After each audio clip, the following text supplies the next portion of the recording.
Cybertron must be stopped, no matter the cost.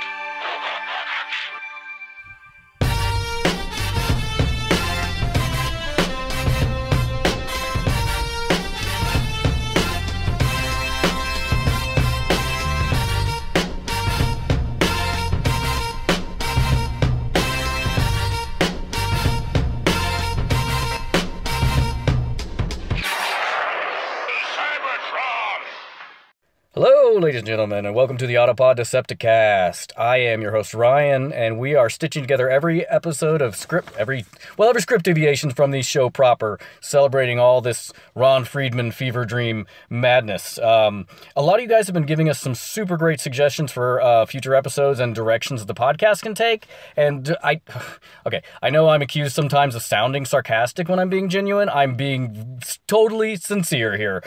So keep them coming. There are no bad ideas. Well, from our listeners anyway. It's definitely bad. Okay. The best way to get in contact with us is to tweet at us or DM us on Twitter. I guess I guess you could try tweeting or DMing us on Pinterest, but it will not be successful. We will answer you, and that is a promise. We'll also have new content starting in the new year. But today, we start with episode 38, which aired almost exactly a year ago, actually. This edition covers the Siege of Autobot City, Part 2, and there are a hell of a lot of deviations about it, Jesus. Especially in my script. Ron Friedman made a fucking banquet out of this. There's so much it could have been, it would have been a bad movie, but it could have been a movie all on its own. We run all the way up through episode 50, where Hot Rod puts Cup back together with circuit glitch, diode blown, dimwittery, all included at no extra charge.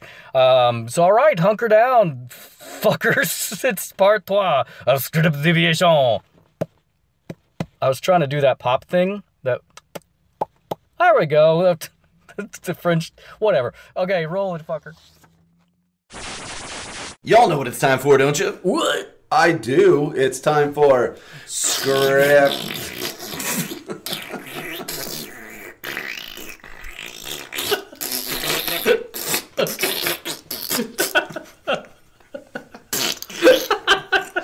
I don't know why that's so funny. Is that Ryan in my cold chamber? That's right. He'll just throw in script deviations wherever. I don't even have to say it. I know, but I'm just trying to get your attention so I can kind of have to keep that in now. I just wanted to hear you do it. It could be an outtake. Yeah, that's true. So Script Deviations. I don't have any deviations. Basically, what happens on screen Good, is what let's happens wrap on my this page. Ryan, what you got? Well, in the last minute, it's very similar. Ingester consumes the moon, and then Galvatron is incensed about it, and then Unicron tortures him, and he says, "I will obey," and then he takes the entire force off to battle. So in this minute, Ultra Magnus in Autobot City, he's studying the scanner device as Springer, Cup, and Hot Rod look on amid general gathering of Autobots. So basically exactly the same thing, and he says, "The third moon of Cybertron has vanished," which I went back and looked in the script. That's the munitions factory. It's Jazz and Cliffjumper. There's no Spike and Bumblebee. Okay. So it's just they were on Moon. Moonbase 1 in the movie is the Moon 3 in this script. Okay. Reaction, ad-lib through the crowd of disbelief. I don't know how you can ad-lib in a cartoon. But then Cup steps forward and calls Ultra Magnus, "Was it the work of the Decepticons?"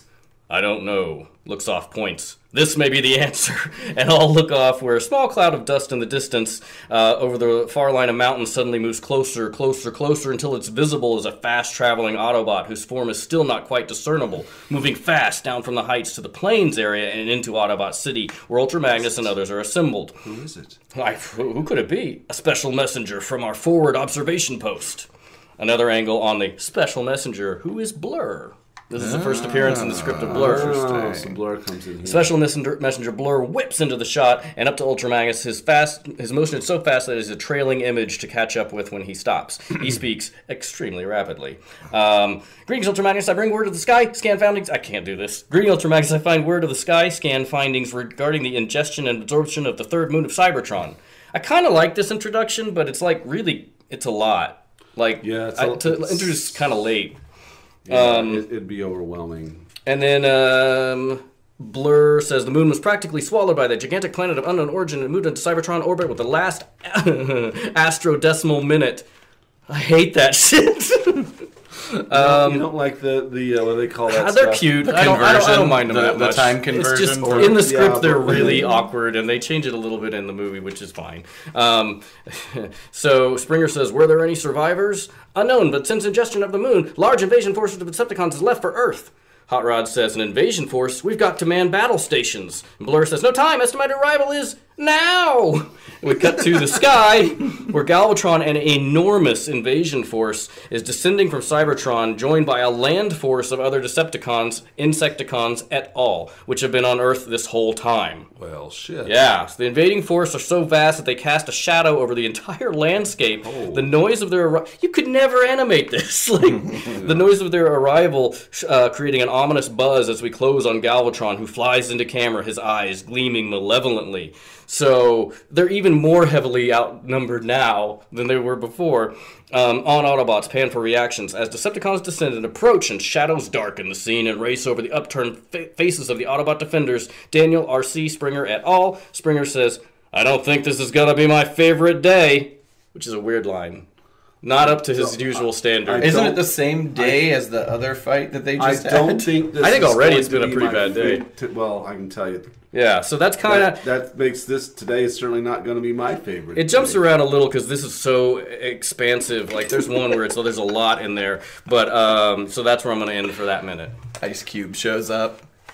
Damn All right, right, it will be a good day. This is damn right, it was a good day. Today is not going to be my favorite day. Is that your Ice Cube? Yes. Not too much of anything. Referring to the Blur Grimlock situation in my script, they do describe Grimlock as like a spooked horse refusing to be shut into a barn. There is a... Oh, okay, all right. That's all I've got. Okay, well, I can make up for that short amount because this is a long one. So, again, you write the first draft and cut, but... Whew, Ron really left it all on the stage here. I mean, this shit it jumps all over the place. Here we go. Okay. So in this one, it opens on Hot Rod, anxious to fight, moving back and forth, uncertain how to begin. "Come on, let's get behind some cover or start shooting or something." And Cup says, "Steady, lad. We've got to be an army now, not a frightened mob." Which...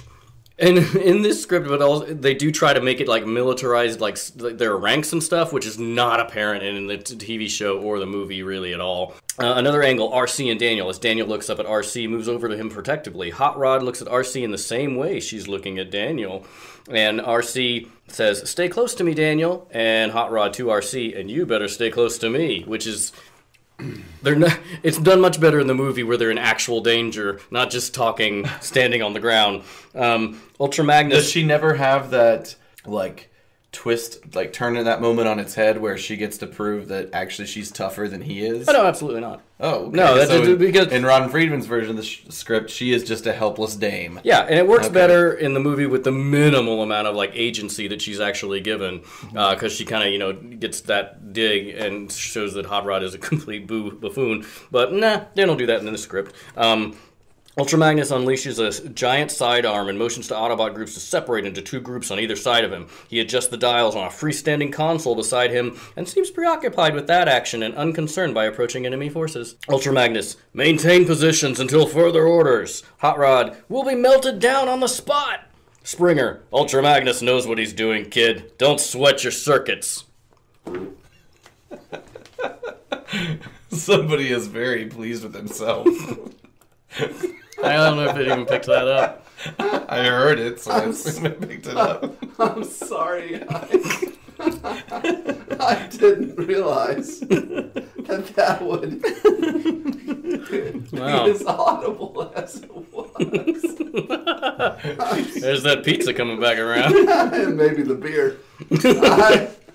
I'm surprised that hasn't happened any sooner on this series. Next time, just do it directly into the microphone. Well, I imagined that before I did it, and I thought, no, I shouldn't. That'd be terrible. Please continue. All right. I'm so sorry. Galvatron and his forces are now directly overhead and coming down lower, and Galvatron, and this is his battle cry, Ingester! That's it. What was our battle cry? Our Thanksgiving battle cry, Caleb? Never mind. All right, he's ruined. Galvatron starts firing it down on Autobots, and Ultra Magnus pulls a lever on the console and hurls himself away from the center of the area. Whoa. Autobots, keep down! On center of area on which he's been standing, a large opening irises in, and a billow of white gas spews up in an expanding mushroom-shaped cloud that explodes with a soft pop sound, and then tinkles like thousands of glass bells as an even larger, fast-expanding cloud of blinding, glittering particles surge upward, filling the screen. And Galvatron says, Optic Dazzler Gas! Speaking of gas. Yeah. Too bad I timed that too early. That would be perfect. I'll cut that in right there. Optic Dazzler Gas. Which I guess it's like a frag grenade, or like that's meant to Optic interrupt Dazzler interrupt communications or whatever. Friedman, you madman. I mean, I put 7 exclamation points and question marks after that. That's crazy. Yeah. Galvatron averts his eyes, shielding them with the flat of his hand as the others are sharply silhouetted against the brilliantly glaring white sky like figures caught in strobe lights in a dark room. On thrust, as he is blinded and flies crashing into Bone Crusher, who splats down across several sweeps, troopers falling heavily. On Astro Train, he is also blinded and spins out of control, transforming from train to space shuttle to humanoid and back again as he spins, knocking Cyclonus and a wing of the Decepticon planes into one another, causing them to crash, zoom away, and through their own forces, scattering them in the sky. All action in a flashing silhouette effects like after images. Over this action, we hear Galvatron shouting, "Cover your sensors and regroup! Follow my voice patterns, you cretins!" On Ultra Magnus as he lands from his leap away from the center to join Springer Cup, Hot Rod, and Arcee. Autobots, fire and take evasive action. I mean, alright, this is basically, we start now the Autobot City attack part 2. He yells and aims his blaster skyward, shooting down Ramjet, who is recovering his sight and turning to strafe. And as Ramjet, in plan mode, streaks sideways across the sky and through more advancing Decepticons, Springer grabs Daniel under his arm and starts to run, followed by Cup and Hot Rod, with Arcee bringing up the rear. So again, we're seeing where Springer is like the one who seems to be taking care of Daniel a lot. Scourge lands and assumes front rank position. Exterminate the Autobots! And Arcee, aiming her weapon at Scourge, get exterminated yourself! Yeah, fuck you. That burn is not sick. It's not. You'll see in a moment, it's definitely not. She fires, and Scourge is bathed in Arcee's blast of flame, which licks and dances around his body, but doesn't faze him. He shakes himself as flames cease and continues coming forward, firing with his own weapon.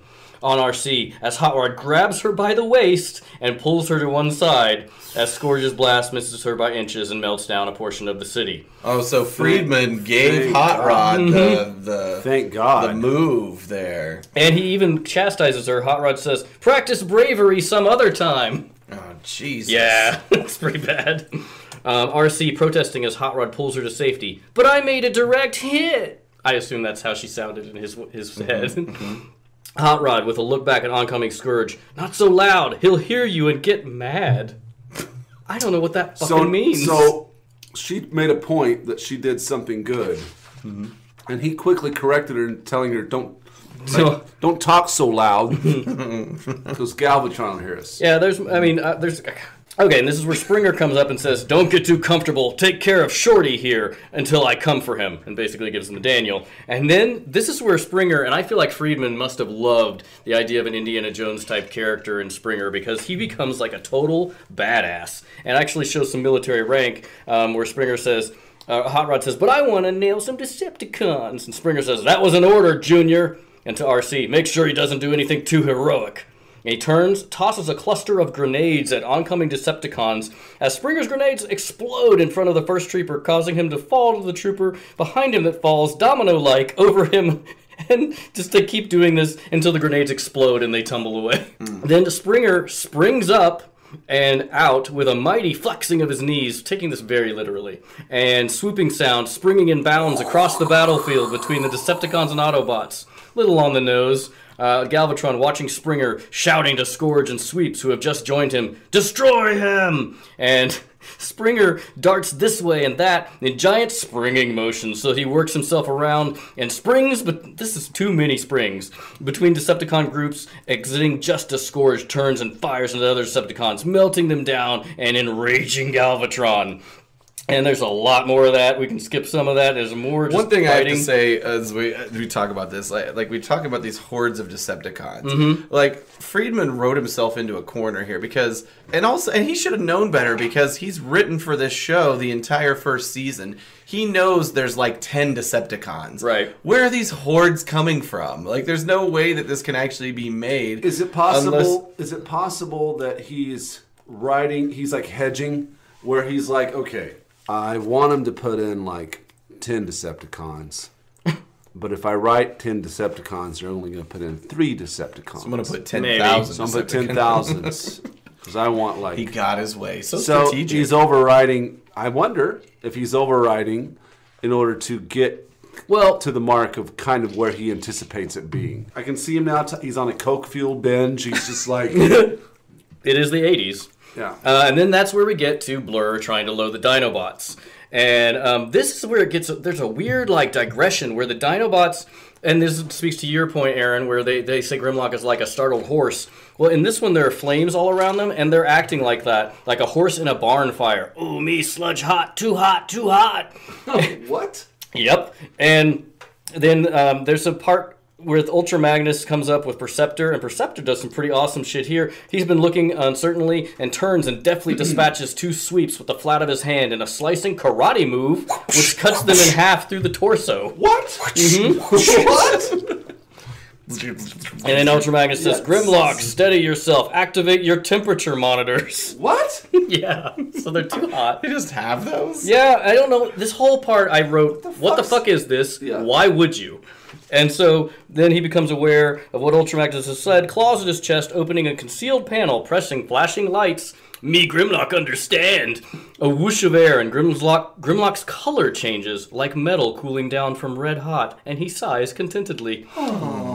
Turns and starts swatting Sludge, Swoop, and Slag, who swat clicks in each Dinobot's temperature monitor, cooling them down instantly. What is this? I don't even know. So they were too hot, and that's why they wouldn't get on the ship? It was like making their brains scramble? Well, the city that's burning, is making them panicked, and so I mean, it's real weird. I don't understand this. Mm-hmm. Turn on your Cyber Prozac administration module. They're going through menopause? Maybe so. Oh, and then, Ultra Magnus, get the Dinobots on the shuttle. We need their power. At least he explains that. Dino Blur's like, Blur, power for what? What are the Dinobots going to the shuttle for? I don't understand. Perceptor, why, to live and fight another day, of course. Can't you see Autobot City is finished? And that is where Autobot City is in flames, towers melting, walls exploding and collapsing. Good God. Melting in a flood of rock turned to lava. Absolute destruction and desolation is everywhere, and the sky is dark with smoke. I mean, it's almost like he should have abandoned the city earlier and gone after the Decepticons, but that is where I will end that minute. That was a lot, so, whew. Man, but Good yeah, God. it's just so much. My script is a little bit more refined from the script that Ryan follows.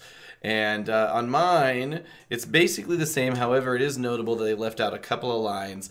When Cup and Hot Rod's ship takes off, in my script, Hot Rod yells, Yahoo! We're airborne! And then Grimlock says, Growl! I think that might be in mine too. Okay, good. And that's all I've got on mine. Ryan, please I proceed. have a lot, so I'm going to try to pare it back because a lot of it is just the fighting of the soldiers and stuff. Galvatron is watching this and roars with laughter. Scourge comes up to him and salutes as Decepticons rain destruction down from the skies and hillsides looking at the smoldering city. Victory is ours, mighty Galvatron.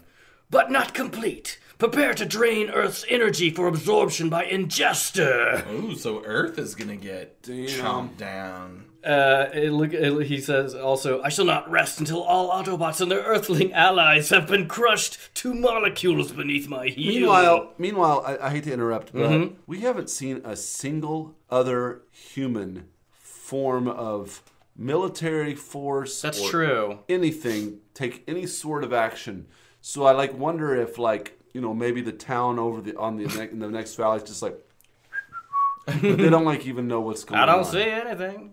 Keep your eyes down, Marjorie. Yeah. We don't see that. That's not our problem. I wonder if as just part of a strategic thing, the Autobots built their base in as desolate of a place as they could. Although it's gorgeous. We did talk about this. Maybe they did that on purpose to be away from civilization. Well, they needed to build it in like the Sahara Desert and not like the lush greenery of the Pacific Northwest. All that sand's gonna get in your gears. I guess. I don't know. Build it over the ocean? Fuck, I don't know.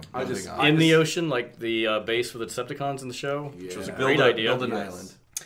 This is the weird part. Okay, they're close up on Galvatron. His eyes gleam with malevolence, and he roars, "Then I shall rid myself of Ingester and take my place as Lord of all that shall ever be." I'm like, maybe just think that. Maybe don't scream it. To say it. I like how they use the word malevolent very often in this script. I think Friedman was a big fan of that word. Yeah. How about benevolent? Maybe Prime is benevolent, and you all right, moving on. That's my new restaurant, Benevolent, and it's all like sticky buns. And you have men with man buns. It's an all male. Oh, the commercials are X-rated. Okay. They cannot be shown on TV. By man buns, I meant the haircut, not the top knot buns, which also sounds sexual. Top knot. Let's get in the top knot position, baby. Listeners, what do you think that would look like? Right, maybe this is something we should take to. Oh no! Decepticons After Dark, baby. Oh no! All right, let's finish this shit. So there is some more fighting, like Power Glide and Warpath fight in here. What? Yep. I miss those guys. They're battered but still operational. They zoom in toward Galvatron and forcing him to run and fire at them over his shoulder. Then Springer... there's hold on area of rubble and twisted steel as Galvatron exits the scene, pursued by Warpath and Power Glide. A beat, and then... Blow! Exactly. Boomba! Then with a sproinging sound, Springer pops up from a hiding place beneath the rubble. Like spring? Yeah, like a fucking spring. I'll put that sound in, actually. Because he's Springer? Did Ron Friedman name him Springer? That's no springs. You need to post. You're gonna have to post. Springs. You're gonna have to post that. I will, absolutely. No springs. And then Springer says, "Ingester, huh?" He springs off rapidly, dodging Decepticon fire. He springs off, springs and springs? Yep. He is Springer. I hate this. This is not good. Yeah, and then there's Blasters in command in another section. With him are Windcharger, who's dead in the movie, Mirage, and Gears, who are all back-to-back firing at the surrounding Decepticons Blaster. Keep feeding them fusion fritters and laser latkes. We ain't finished yet. Laser latkes? Is Blaster Jewish? Yeah, that's, I guess. I mean... Is it time for a Seder? Is this the Passover holiday? And what? But you gotta say it like... You know I never fight on the Soma Shabbos. You gotta say it like circuit solders. You gotta get alliteration. Like... Cybertronic Seder? Cyber Sabbath. Gears says, but not far from it, our energy is running low. Then throw something at him, babe. Man, there ain't nothing no Decepticon's gonna get from me but flame and shame. Yo! Hey, at least he's talking the way I want him to talk. Cyclonus swoops past and bombs Gears to pieces. The force of the blast throws Windcharger up and away, and Blaster says, Gears? Oh, man. Looks up, and pieces of Gears rain down on him onto Blaster's position as an arm, leg, and a torso fall. I'm like, God damn. Well, that's Friedman. If he's not murdering an Autobot in the worst possible way, he can't get his dick hard. If he's not murdering an Autobot or making Arcee look like less of a contributor to the cause. I think the time has come to hide my pride and run! That's Blaster? That's Blaster. Okay. Turns, followed by Mirage and other Autobots as they run away. Hot Rod, Arcee, and Daniel are behind cover. Hot Rod says, I have bad news and bad news.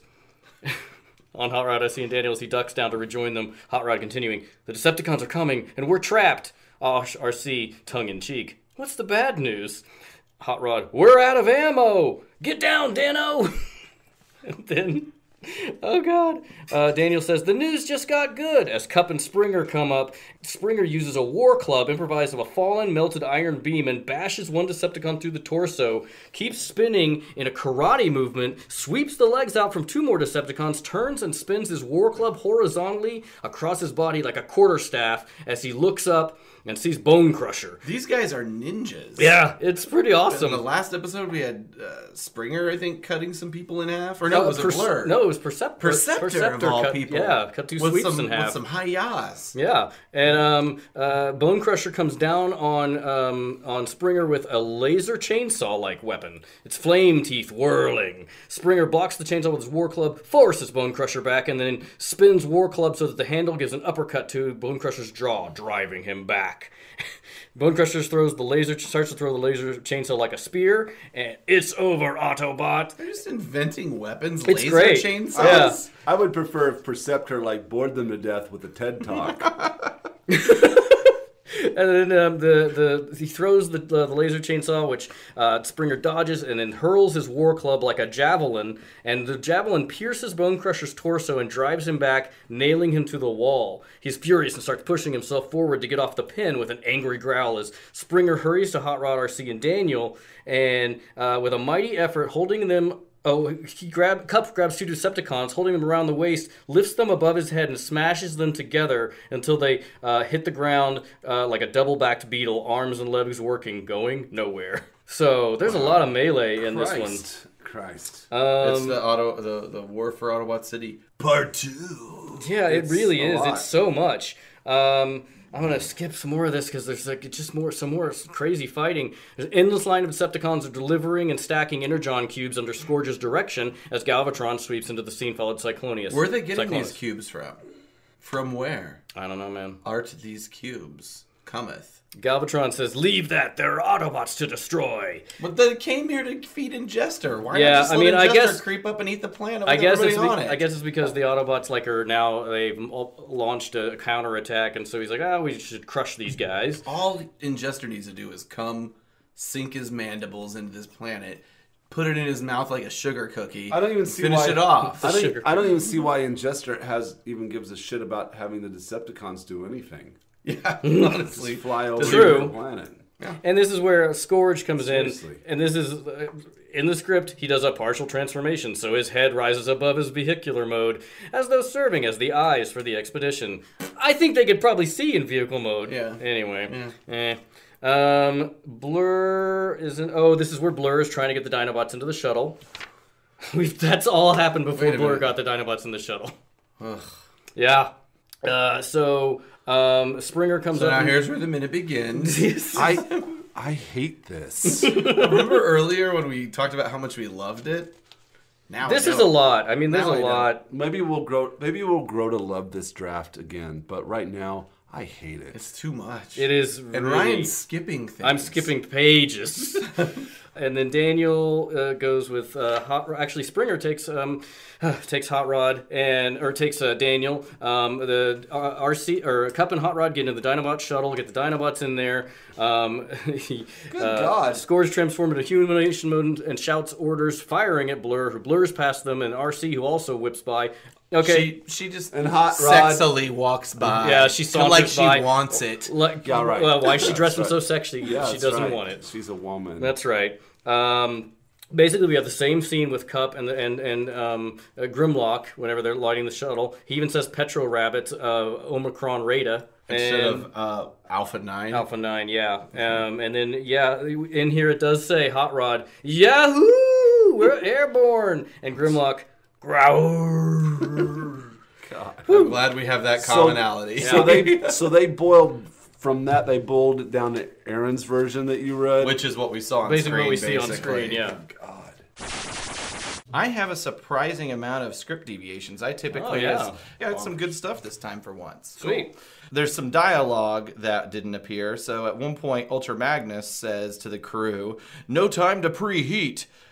This ship can take it." And Perceptor is saying, "With an accelerated ignition procedure, the ceramic housings might create a magnetic flux "What?" says Ultra Magnus. Springer, then he does a little, pushes the joystick forward and says, "He means go for it." And this again, like, yes, I have actually, that's in mine too. But like, again, Springer is like, Ultra Magnus really comes off, and they only do it, I think, once or twice in the movie, but Ultra Magnus really comes off as kind of a dullard whenever he doesn't understand what Perceptor says, and then has to be translated by Springer. And it's only mild scientific jargon. So, I mean, you get more in depth if you're watching an episode of Star Trek. Right? Yeah, no jargon-y. kidding. What do they call that jargon? Is there a name? Technobabble. For it? Yeah, right on. Springer pushes the joystick forward. The rockets surge, and when he does this, I guess a sweep is flying underneath the ship, and it melts a sweep. An accidental Decepticon kill. That's right. There are more battles in the air. Like in the sequence that I have, there's like lots of dogfighting, and within that dogfighting, there's sort of these like Top Gun style moments where Springer gives a thumbs up through the window at Hot Rod and the other ship. Yeah. And finally, at the very least, this script has an explanation of how they shake the Decepticons. So to finally shake them, Cup and Ultra Magnus communicate via radio. I hope I'm not stealing too much thunder from Ryan, but they communicate via radio. Remember what we did off Beta 4? And Cup does remember that. So they fire missiles at a large asteroid, which is split into several parts, and it serves as kind of a screen for the Autobots. And the script actually says, think of this scene as the video game Asteroids. Vector graphics. So they fire at this asteroid. It splits into several parts, which hit other asteroids and split them into several parts. And the script says asteroids keep banging into each other like pool balls after a violent break. And so these asteroid pieces barely miss the Decepticon ships, while the space around them is filled with lava, dust, gas, and explosions. And well, that's inside the bigger asteroids. I don't know. Hit each other, they turn into lava. Yeah, that's a new thing. That's what science. So with all of this going on, it gives the Autobots an opportunity to get into hyperspace. And Galvatron's ship starts to emerge from all that chaos, and Cyclonus is like, the explosions jammed my sensors and I've lost the Autobots. And Galvatron then says, damn it, they did the same thing to me off of Beta 4. So this makes no sense whatsoever. I mean, I like the explanation of how the Autobots got away. At least that happened and would have been exciting to see on screen. But like, there's Galvatron was just created into existence. Maybe it's another Megatron thing. Was it a reference back to Megatron? Maybe so. Yeah, maybe so. Maybe that's vestigial Megatron. That's way different than mine. Okay, awesome. It's pretty much the same. They start to take off, and there's a thumbs up. There's no part about what we did on Beta whatever. Okay. They do something else. Springer says this will be a piece of carbon cake.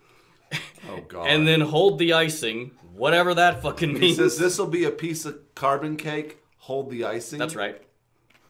And then I don't like icing. I'm starting to kind of like Ron Friedman a little bit. Mm-hmm. The ship's taking a bunch of hits, and Cup says, Roger, but not for long. We're getting pasted. And then Ultra Magnus says, strap in. We're going to hypervault. Hypervault? And Cup says, is that like Al Pacino's vault? You mean Al Capone's vault? Al Capone. Al Pacino's vault is much different. Did Al Pacino play? Hooah! No, Al Pacino never played. Robert De Niro played Al Capone. I want their family dead. I want their kids dead. That kind of shit. Yep. Yeah, we'll be I've cutting never all seen that it. out. All right. Okay. No, it's staying. And then Cup says, vaulting now. Okay. I'm just going to read this because it is bonkers. All right. On the shuttle, as first Ultra Magnus' shuttle and then the Dinobot shuttle shoot forward and up through Astrotrain the Decepticons with infinite speed, the image of each shuttle trailing after it, creating an enormously long and continuous afterimage that, unlike Blur's trailing image, does not fade as it passes. This long, long, long afterimage, like a frozen snake of picture showing the shuttles vanishing into deepest space, suddenly swallows itself up from foreground, reeling up into itself in the infinite distance of space where it vanishes into a blazing pinpoint, which then vanishes completely, accompanied by a musical inhalation of sound that echoes distantly and then also fades away, leaving only blank space where it had been. Yeah, I can imagine that. Sure. Yeah. I don't know what an inhalation of sound is, but and that's basically the end of that minute. So they go into deep space and to hypervaulting all the way. That sound effect, Caleb, is why you've got the most memorable voice on the podcast.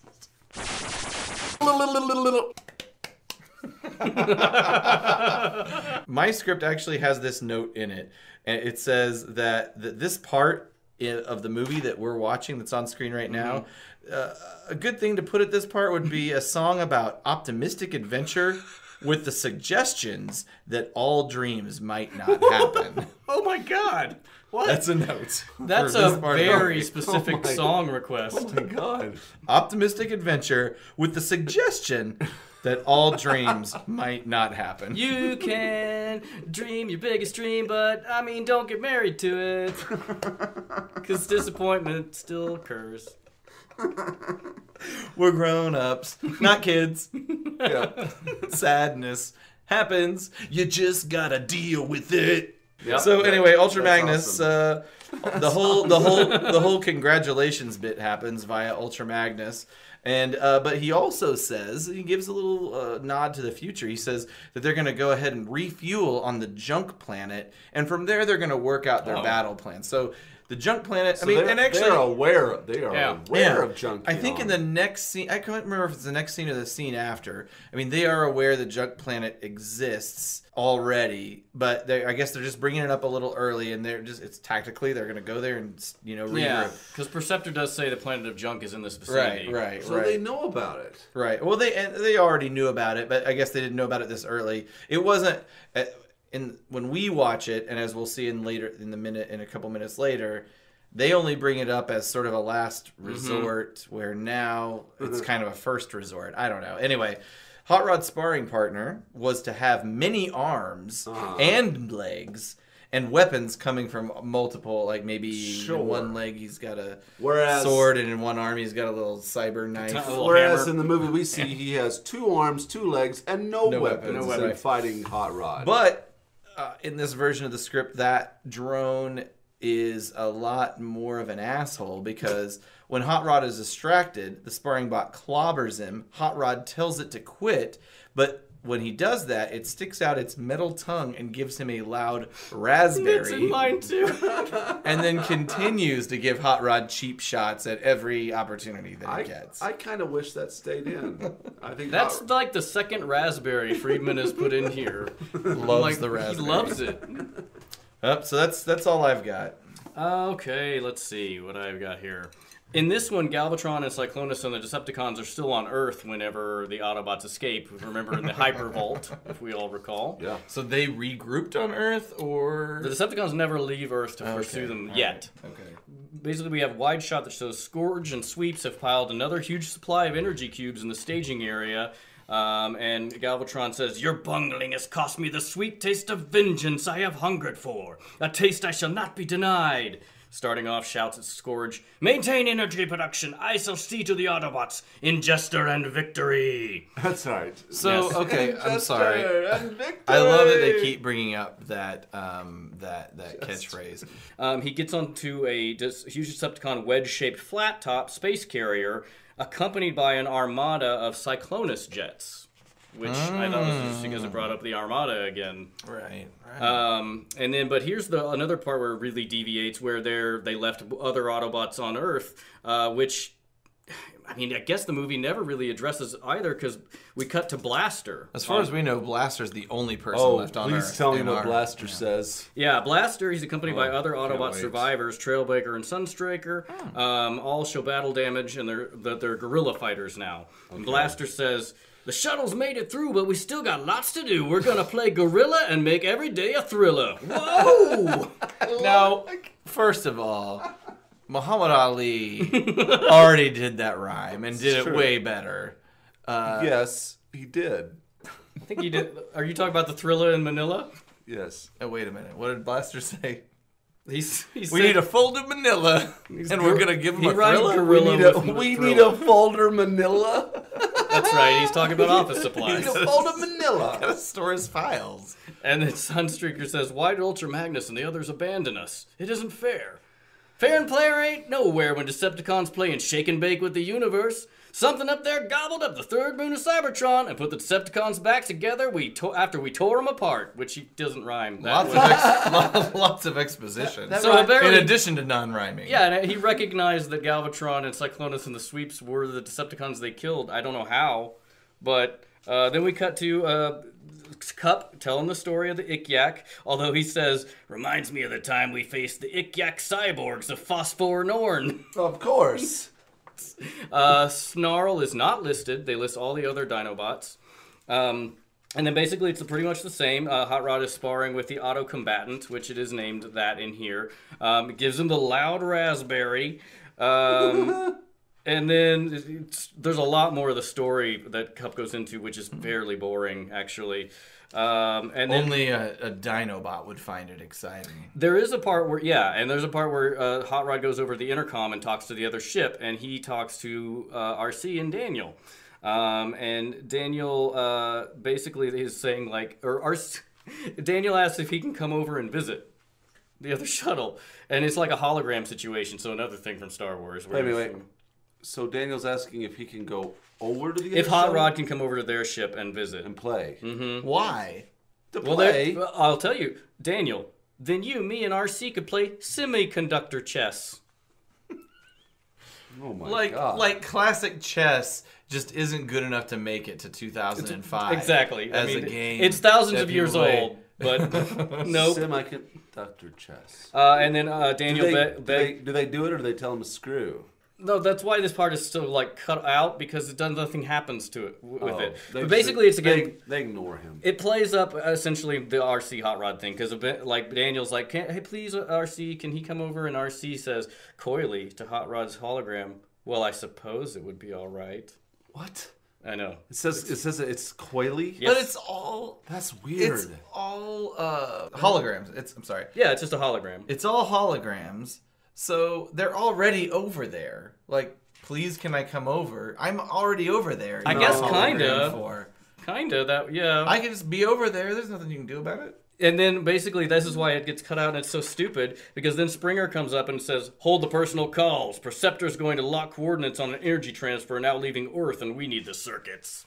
Okay. So that just goes away and nothing ever comes up about it. It should be hold all personal calls. We just got away from the Decepticons. We shouldn't be playing games right now. We should be on kind of high alert and figuring out our next move. Yeah, and so after that, basically Perceptor, and this is much different, he plugs his fingers into the console board to interface directly with the computer, and then it cuts to back on... No Bluetooth in these days. He's trying... Apparently this energy transfer is like what Unicron did before with the slurping of the straw, and they're detecting that this is going to happen again.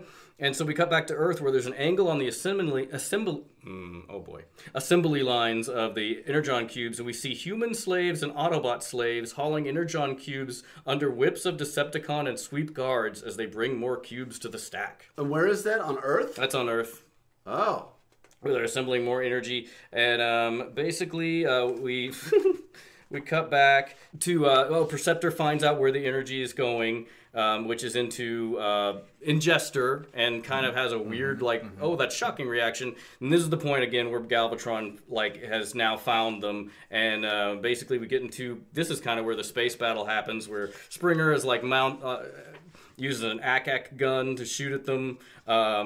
It's Ultramagnet says, Cup, elevate force fields at once. And then that's when Galvatron pushes the firing button on the console and eject canister bombs, which trail rocket exhaust. The green so button. basically exactly where this ends.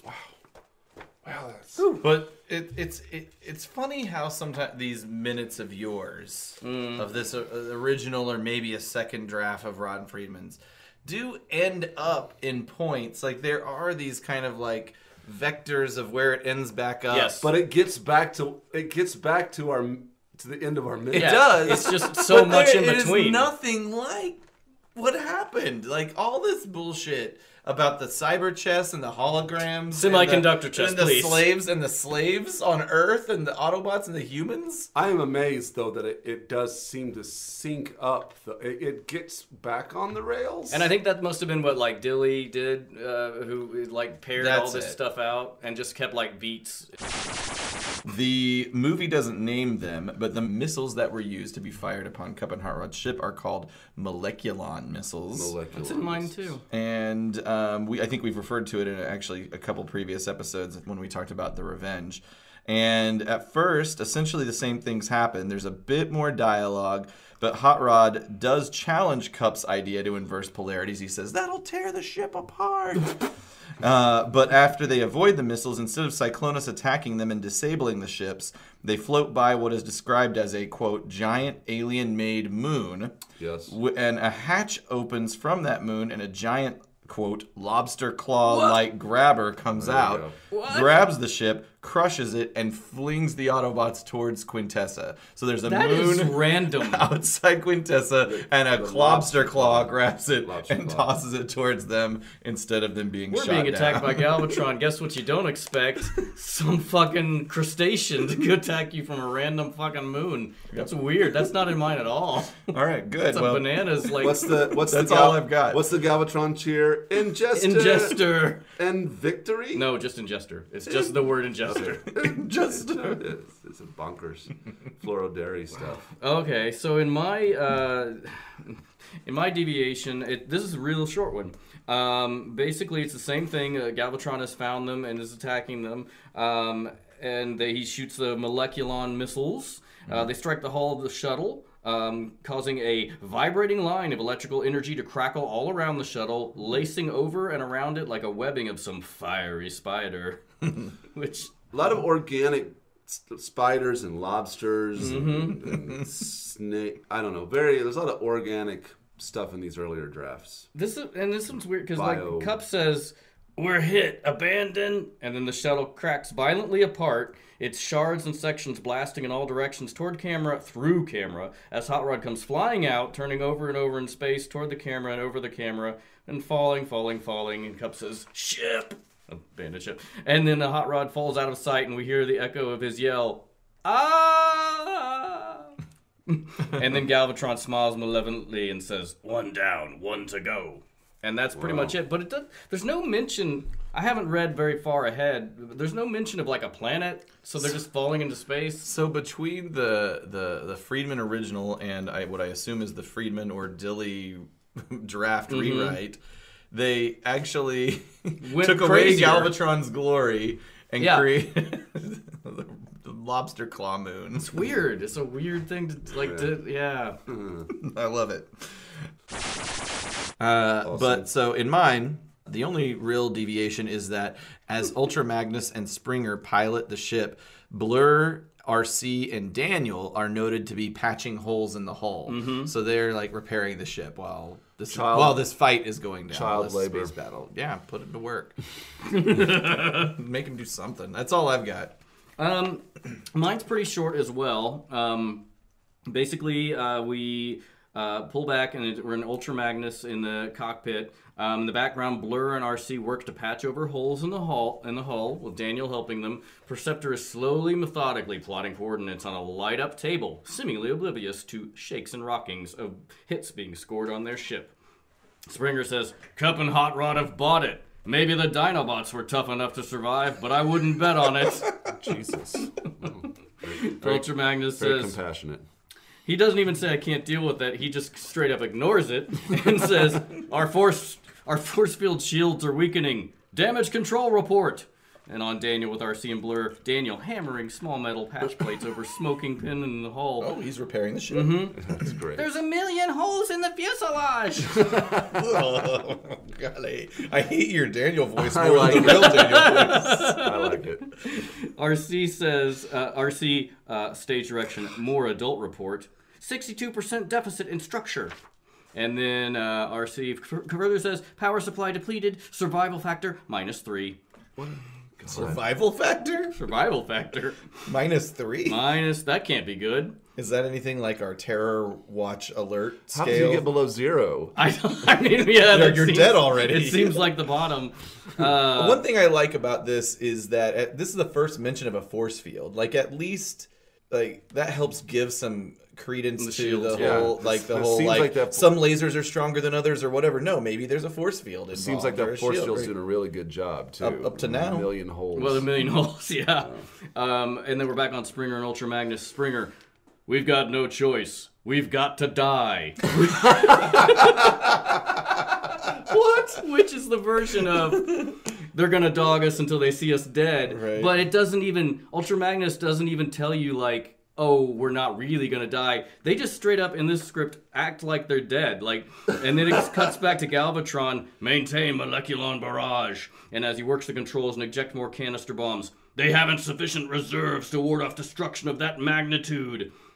And then an electrical outline envelops the ship, and there's a blinding flash, after which large particles of space junk and remnants of the hull and superstructure come exploding toward the camera and past the camera, accompanied by an explosive sound, and then silence. Oh, I get it now. Where the shuttle has been, there is now nothing, just loose asteroids and clouds of space dust.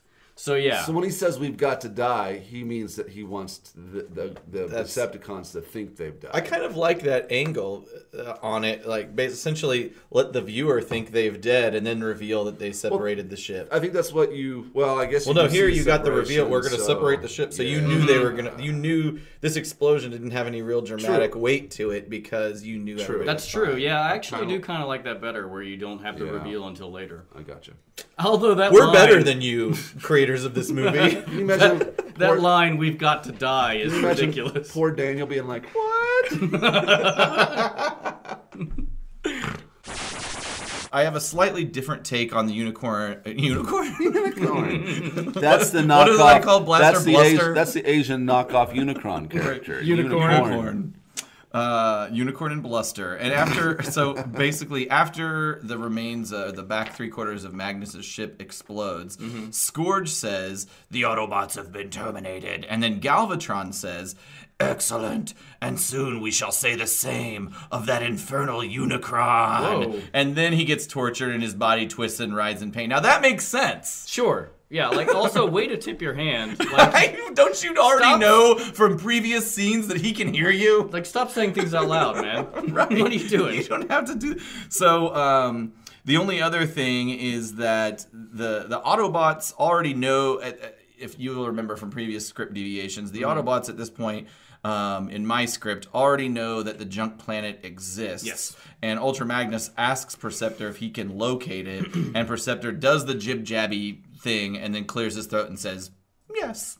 And then I guess they proceed to it. And that's all I've got. Right on. Okay, so... Let's see, is this the long one? Oh, no. They're all long, I feel Not like. all of them. The next one's really short. Actually, because I struggle to figure out where to cut them off because there's, like, extra stuff that happens, like Caleb said last episode. People love the script deviations. Do they? It seems in all the comments I've heard, they are among... they could probably fast forward past the first 20 minutes of the show and just listen to script deviations. Well... They also quote unquote love Transformers After Dark. Yeah. They also like a particular one of ours voices. All right. Great. Yeah. So if you remember on the previous episode, there is an electrical outline that envelops the Ultra Magnus' shuttle, and a blinding flash with large particles of space junk and the remnants of the hull and superstructure explode toward the camera. And then Galvatron says, "At last!" And then he turns and shouts, "Report!" Which is, I don't understand.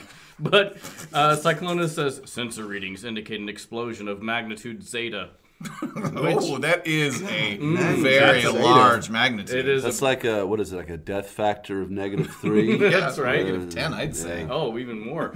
Yeah, there's there's no assault on Galvatron by Unicron in mine. Galvatron says, "Then they have been terminated. Return to Earth base. I intend to claim the fruits of this victory from Ingester." That's right. I forgot that in this version of the script, the Decepticons are like entrenched on Earth. Mm-hmm. They've basically turned Earth into there's a whole bit, and this their is why I'm saying that this is longer, because there's a whole bit with Blaster and the rest of the insurgents on Earth that it is not in the movie at all. So Galvatron basically flies away, and Cyclonus is the one who goes to Earth. Okay. And Where's Galvatron's going to Unicron? Yes. Cyclonus is going to Earth. Okay. the flat top, Cyclonus takes control of the flat top carrier, the ship, and he flies away. What? So wait, hang on, I'm sorry. Cyclonus gets on the Revenge, Yeah. and flies It's it weird. to Earth, and then Galvatron and the other guys just fly their normal, like in their bodies. Well, obviously Galvatron could probably hop into The Armada, Cyclonus's clone. Yeah. Cyclonus. Whoa, break it down. That's right. All right, go on. Sorry, no, it's fine. this is a weird mystery right It's not completely clear. I think, I don't know. Anyway, so we cut to Ultra Magnus's shuttle, or rather a quarter of it, and Springer says they bought it. now. We just know. Yeah, and that is, I guess they're veering off, so that's how they know. And so then we see Arcee, Perceptor, Springer, and Blur crowded together in a cramped remnant of the cockpit as Daniel and Ultra Magnus sit at the control deck. Arcee says, "We had to detonate 3/4 of the shuttle to convince them, but that doesn't leave us much to go on." And so basically her, like, this garbage thing that we're flying. And then Blur is like, power outage, cycling wattage, minimal voltage, but we're still here. But not for long. And Ultra Magnus says, but not for long if we don't make repairs. Perceptor, can you find us someplace to set down? And that is where he, basically the same thing. It literally says here, Ultra Magnus holds his head in his hands as Springer grimaces to Perceptors. Hey, that's what they put on screen. Good job. That still exists. Perceptor says, I think I know just the spot. Turn 19 degrees axial north. We then... And the guys are like, what the fuck does that mean? Cut. After that, we cut to Earth. And then in the distance, we see a fiery glow of burning remnants of Autobot City in the cold ray. Feeding straw. Yep. Extending down... The feeding straw of the Unicron. Oh, Ingester. Yeah, Ingester. Oh, wait, he's at Earth right now. He's not, but like he is still sucking power off of Earth. Weird. And yeah, He's drinking Earth's milkshake? Yes. I drink your milkshake. And it fucking says this again in the fucking script. Scourge is in mid-transformation position, his head sticking up from his vehicle.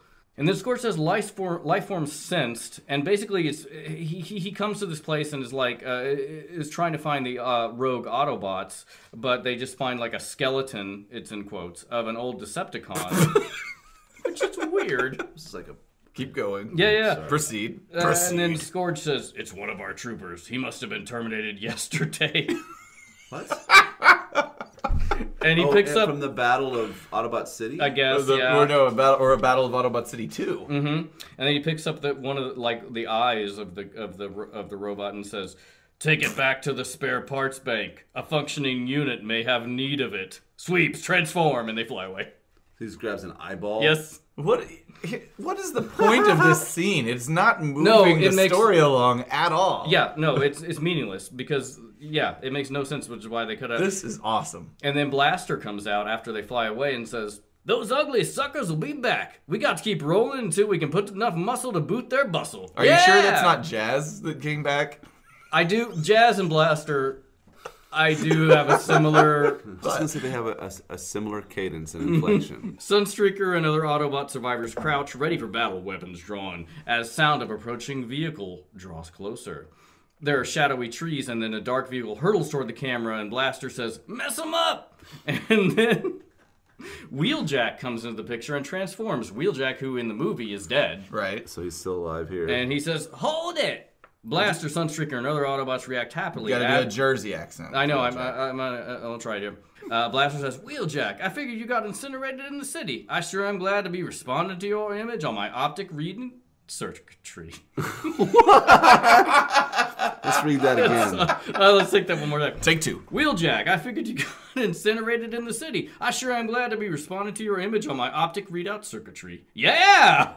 Did they all end with a... Yeah, they do. Yeah. It says, yeah. It literally says, yeah, and I wrote Jesus. What is that? And then Wheeljack says, "You might not be so thrilled when you hear what I've got to say. I've been tracking the shuttles, Ultra Magnus and the Dinobots, ever since they blasted off," and lowers his head. And the Sunstreaker says, "Well, go on. I hate suspense. Are they all right?"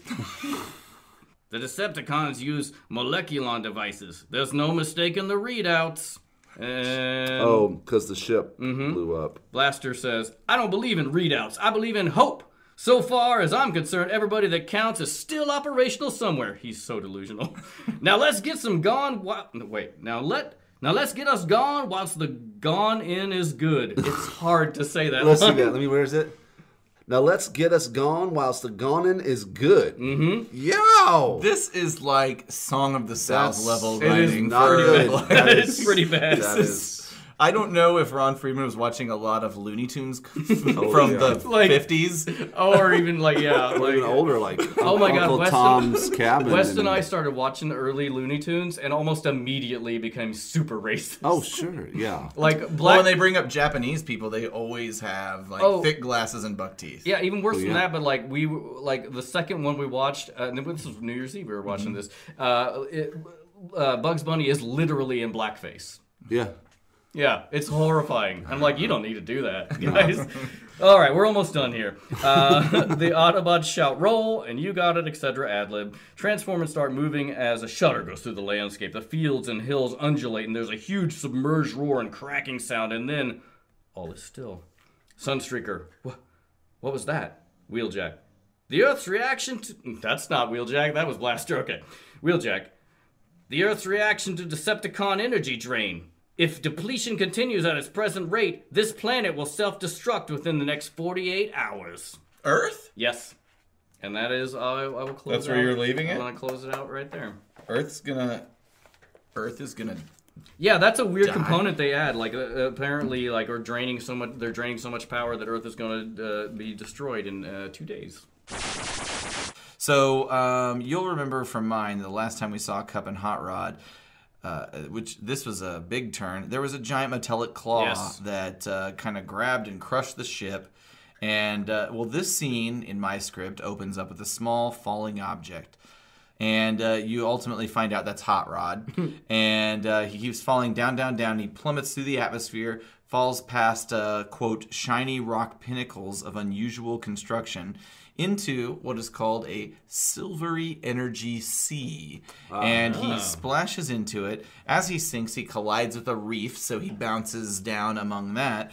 And he gets up. He immediately transforms. He tries calling to his team through his intercom, and he rounds a corner and finds what is called in the script a robotoid squid that is tearing Cup to pieces. So, as opposed to a ship crashing, which you couldn't do that because it's a different parallel universe, he got crushed by the claw, flung, I guess, into the planet's atmosphere, splashed through the water, and went looking for his people. Why didn't he splash into ball-bearing sea? That's right. Ball-bearing water. Was that a description of Energy Cybertron liquid. or something? I don't remember. This works much No, better. no. That was a description of Unicron, like Ingester, the planet. Yeah, That's what it this was. works much better. In mine, on the last one, we cut from Blaster and Sunstreaker and Wheeljack, who are... Those guys. yeah, they are Jesus Christ. insurgents on Earth? Okay. Now we go back to deep space. A shot that features a new planet of an odd, distorted shape and color. Something like a huge Baroque pearl which wobbles on its rotation in an atmosphere of nacreous gases, which I How had can to... a pearl be anything other than a pearl? How can a pearl be Baroque? Well, if it's like run out of money. Thank you. The Autopod Decepticast. That is an interesting description, a Baroque pearl. I mean, I understand the Baroque style, but then I guess... Well, no, I get it. You just drew No. The Joker symbols. The all over. planet, the planet's the shape of a sphere, so he's, I guess he didn't want to call it a Baroque-styled planet. He just calls it like a Baroque pearl, and it kind of makes it sound more pretentious and... Well, then he wasted too doubles much time down on this. also by great. saying that it has an atmosphere of nacreous gases, which I had to look up that word. Nacreous? It means mother of pearl, or incandescent. I think he's just Double pearls? I think Yes. he's going. I think he's going for color. Yeah, he's yeah. going for visualization. This is the planet Quintesson, which is what they call it in my script, and it should be completely distinct in appearance, so it cannot be mistaken for the larger planet toward which Ultra Magnus is now heading. Is it Quintesson or Quintesson? In the movie, Quintesson. In the show, it's called Quintessa. Quintessa. Okay. I believe But it that's doesn't right, isn't exist. I think they blow it up in 5 Faces of Yes. Darkness. But anyway. Okay. A small falling object appears high above Quintesson and hurtles down, down, down until it's in view and we see it is Hot Rod, just like your Sounds script, Aaron. familiar. Alignment. And then toward the planet, trying to change the angle of his fall, regain his bodily control as we move down with him. Hot Rod says, "I'm getting space sick." Oh! As Hot Rod plummets down through layers of atmosphere and continues to fall, we track him all the way down and move alongside with him as he falls past shiny rock pinnacles of unusual construction This and sounds bizarre landscape careening very wildly. familiar. Then we change. Does on it the- say Dolly meets, Picasso? It does not. It does not. Is that what yours says? No, I said that. Oh, let's see if you're it actually- Me. Me. Is that Starscream making an appearance? Hello. A Bye, cameo? everybody. I'm done now. See you later. Wow, weird. Oh man, he comes and goes. All right, basically, Hot Rod that was falls. fun. Yeah, Hot Rod falls into a sea. He sinks to the bottom where he collides with a high-tech metallic structured sort of brief, like you said, Aaron, and then transforms into his auto mode, modified for undersea action. Oh, didn't get any of that on screen or in my script. Which is weird. And also before that, he says he generates a glass bubble headpiece and takes a huge breath, which I'm like, he has to breathe now? That's kind of like, there was an episode of the original G1 cartoon, I don't remember if it was season 1 or season 2, but Hound goes underwater and creates glass screen over his face, presumably for breathing and or clear So sight. stupid. Yeah, pretty dumb. They got rid of it. I mean, also, and this is like way late, but I've seen people who were like memes and stuff of like when Galvatron chokes Hot Rod, they're in space. Why would Hot Rod need to breathe? Right. I always took it as more of like he's compressing like some fluids that he needs to do. Ripping his head off. Why perhaps. why would any of the Transformers feel pain in the first place? Excellent question. So Just or have like it. us, why would we feel pain? We don't have to.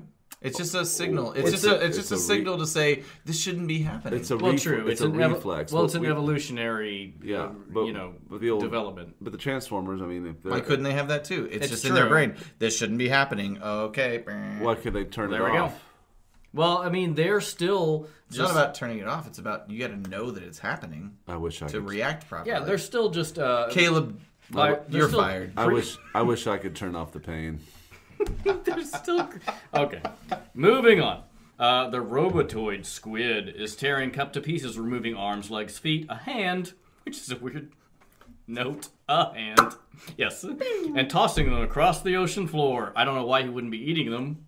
Like, why does he need to tear them He's apart? just there to be. He's just a big destructive baby squid. Yeah. And then I'm going to tease a little bit of the next episode because it's weird. But then we go on Hot Rod, and Hot Rod screams Cup. And then he uses his sidearm to blast the squid, which reacts by releasing a laser print ink stream, which boils out in the water in a series of dots and X shapes. Yeah. Dots and X. They're going digital. Which, yeah, Why wasn't it zeros and ones? I don't know why it doesn't make I mean, any if you're gonna sense. do that, But that's where I'm going to stop. That's really interesting.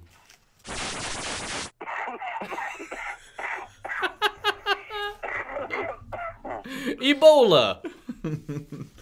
I don't have too much that's really that different. It's just a couple script notes that I thought were funny.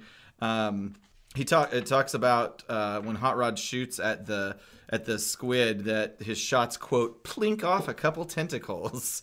And after Hot Rod blasts the, quote, hideous optical sensor, the squid releases a laser print ink stream which boils in the water in a series of dots and X shapes. Yeah! that So made one it to that draft. Made it a while through there. And the script also mentions that Cup is half buried in the, quote, sand. But Alright. so, I mean, yeah, I guess maybe that's not so much a deviation since it happened on Check, the check, check.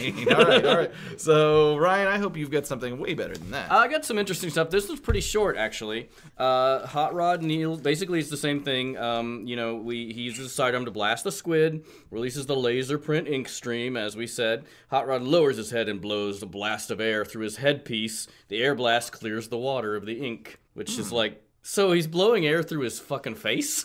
That's so weird. Okay, and then that clears the water, revealing Cup's head and torso half buried in the quote-unquote sand. As Hot Rod kneels, he says, "Cup, say something!" Close on Cup's head as he turns his head to look up at Hot Rod and spits out a mouthful of sand. What does this mean? Cup says, burbling as he speaks, "But..." Okay, I guess I didn't read this part. Cup says, "Button." And Hot Rod says, "Button?" And Cup, "But your lip differential and get me out of here. I'm starting to rust." What a jerk. And then Hot Rod says, "Sure, Cup, right away." And then as he speaks, Hot Rod extends one arm and sends out a visible magnetic wave which spreads and rapidly pulls Cup's scattered body parts together. They clang and stick to Cup's head and torso in a jumble of odd part and machine ends. What? Well, that's fucking weird and silly. Like, what the fuck? Way to make this have no emotional impact at all.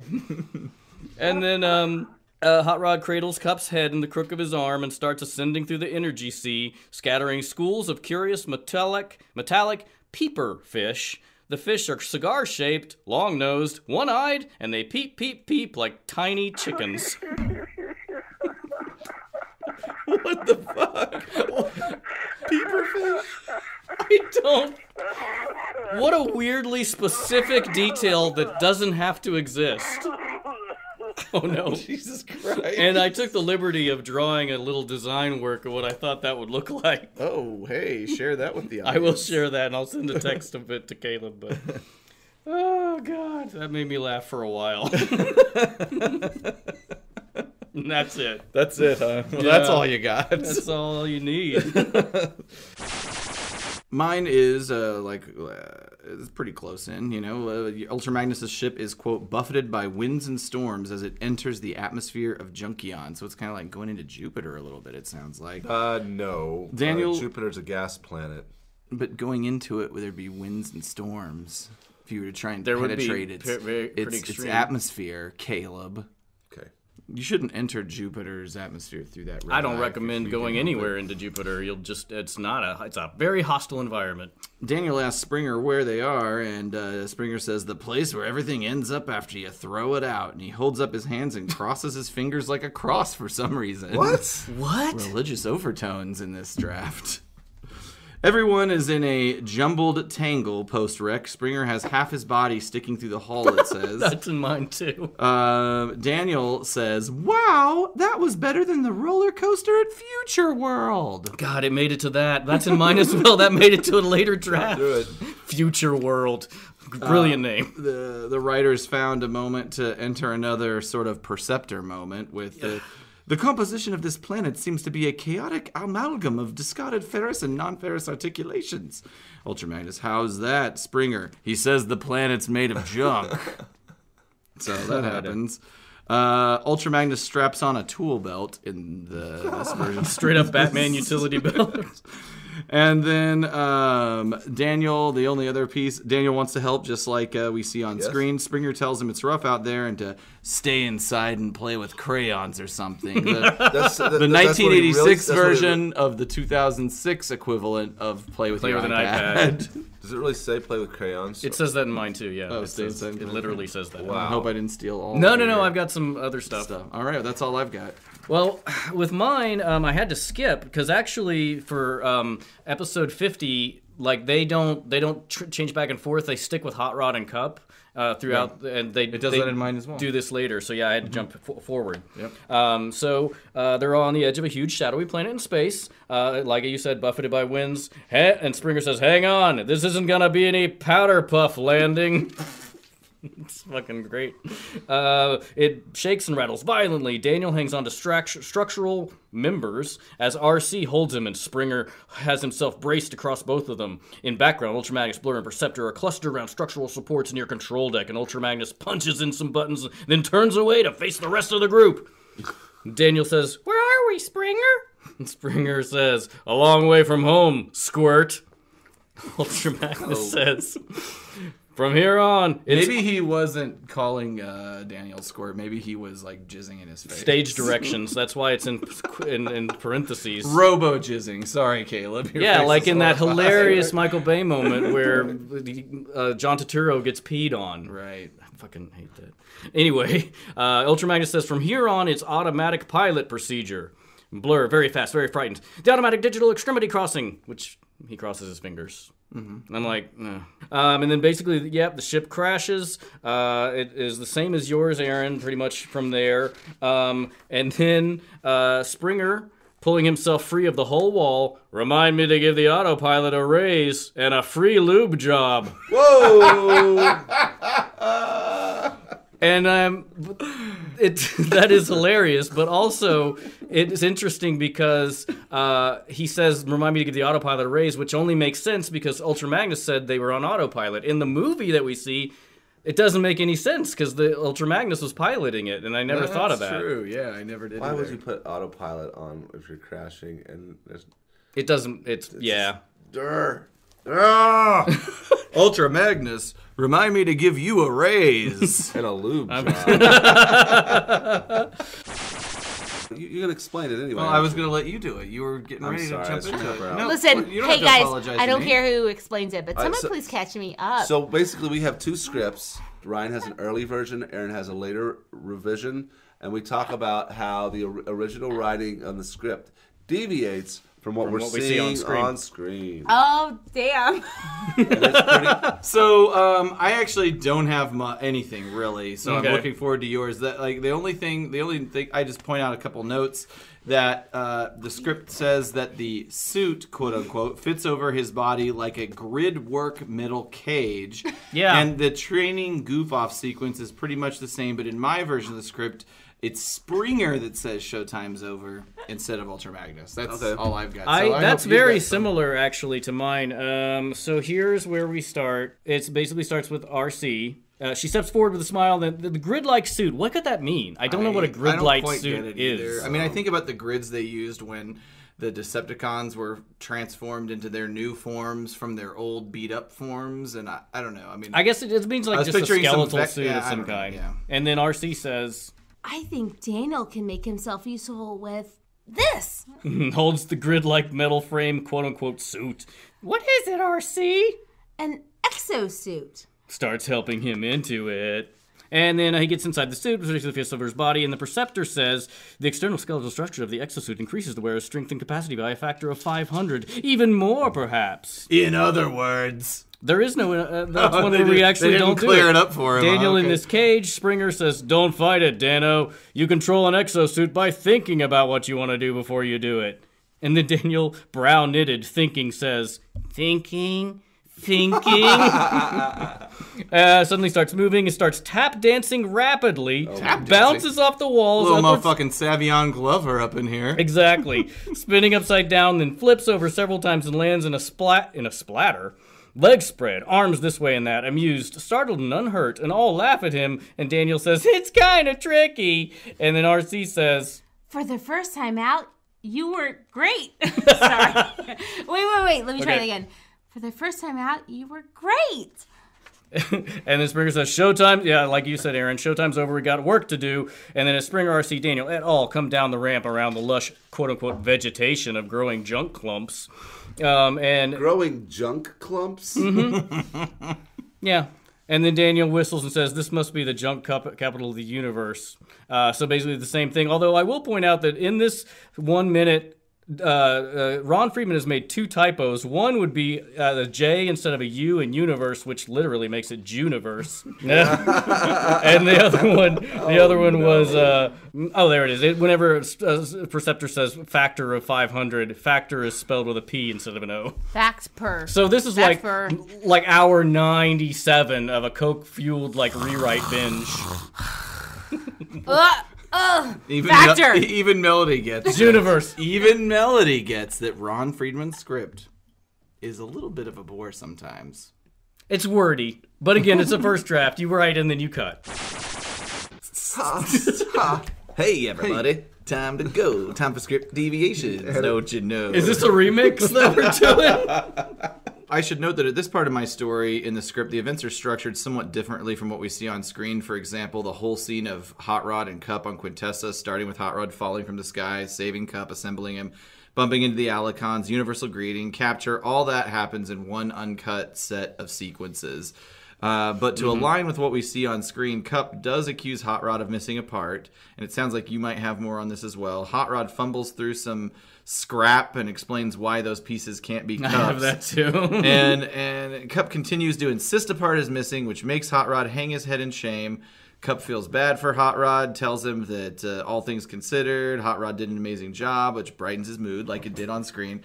They decide to go find the Dinobots, and when Cup transforms, the visual that we see on screen makes it evident that a fender is misplaced, which we don't see on screen, and that wheel is mounted improperly, so he wobbles and rides unevenly, and there's chugging and oil spewing out of him, to which Cup says, part of this is what we hear on screen, but he says, of all the circuit glitch diode blowing dim-wittery, I told you a pot was missing, so...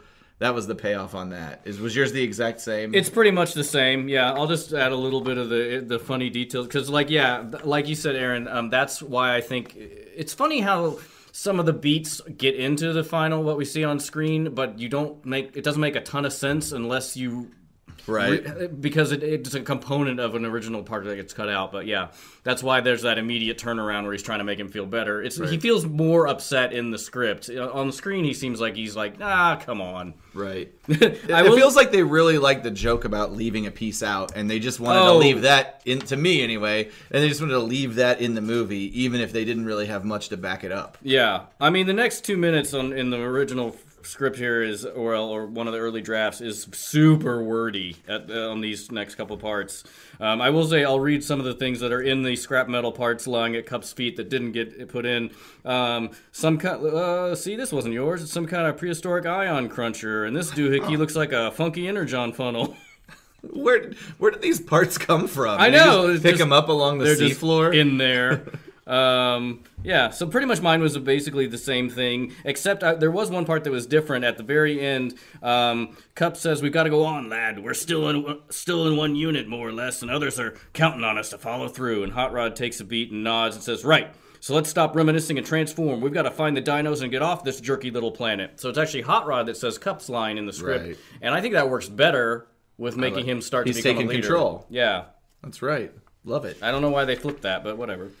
Oh, one more thing up top. Hot Rod has completed the reassembly of Cup, who stands there impatiently, like a man being fitted for a suit he is going to hate. That's actually the strangest simile. No, I like that a lot. Why would you? It doesn't make it. I get it, but it's like it's very strange as to how that would ever happen. But I can immediately picture. It's a weird analogy, but I can immediately picture how he's. It's true. Reacting. It was just so weird. Like it just made me laugh. I'm gonna start to try to use that in my day to day. Like a man being fitted for a suit he is going to hate. That's our new show for the week, ladies and gentlemen. That's our recycled show for the week, ladies and gentlemen. Again, stay tuned for all new content, definitely starting in the new year. That is the APDC New Year's resolution. I'm making a lot of unilateral proclamations this episode. Speaking of avarice, it is gift-giving time, and our store is open. 'Tis the season to be sharing, Fred. It's autopoddecepticast.com/APDC store. Big, serious thank you to all of our listeners and friends who've already ordered and received their merch. We love seeing you posting that stuff.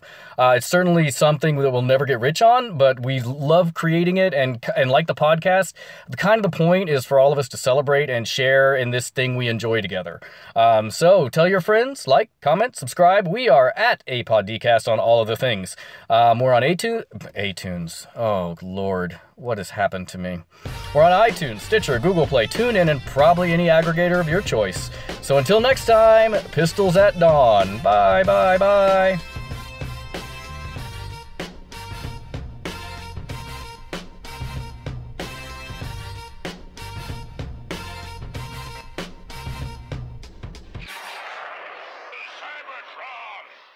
Blow cells, where we sell good.